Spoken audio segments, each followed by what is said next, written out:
Hello everyone, today's video is a little off topic. Usually I talk about Wuthering Waves, but today I want to talk about Genshin Impact and the things I still genuinely like about it as a WUWA player. Before we start, just remember, this is all my personal opinion. You do not have to agree with me and that is totally okay.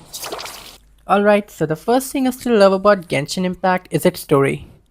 Honestly, I do like Wuthering Waves story, and I don't think it's bad at all.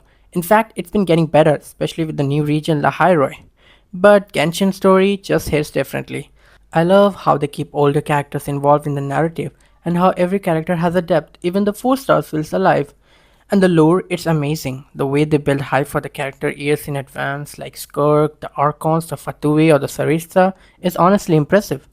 They also hide Easter eggs and deeper meanings in the story, which makes it really fun for players who really enjoy digging into lore. The second thing I like is the combat system. Yes, I know, the dodge parry intro outro in Wuthering Waves feels incredible, but Genshin combat, even though it's slower, still really fun. I played Genshin for 5 years, so that elemental reaction style just feels natural to me. That is also one of the reasons I'm interested in Arknight's Enfield, because it has a somewhat similar reaction based combat approach. Even though I've gotten used to WUWA's faster mechanics now, I still miss Genshin combat sometimes. It was honestly a gem in its own way. The third thing I love is Genshin cozy fantasy atmosphere. That warm magical fantasy vibe is something I absolutely adore.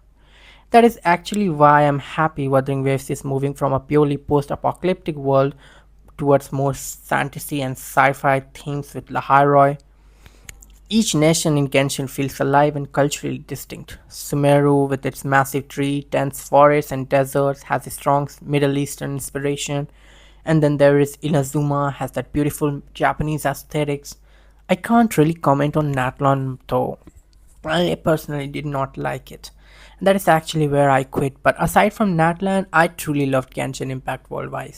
And finally, the last thing I really appreciate about Genshin is its annual event. Events like Lantern Ride, the Mondstadt festivals, and all the mini games that comes with it. I love how they return every year. They bring back old characters, give them screen time again, and help players reconnect with them.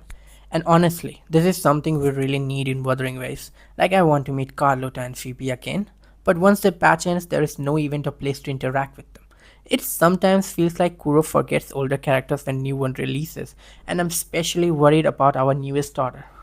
Yeah, I really hope they don't let us forget Amith after her patch ends. So yeah, that is basically everything I wanted to share. I am a Wuthering Waves player at heart.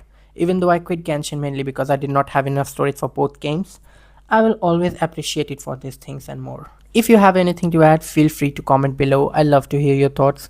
And if you enjoy my content, don't forget to subscribe. Thanks for watching. I'll see you in the next video.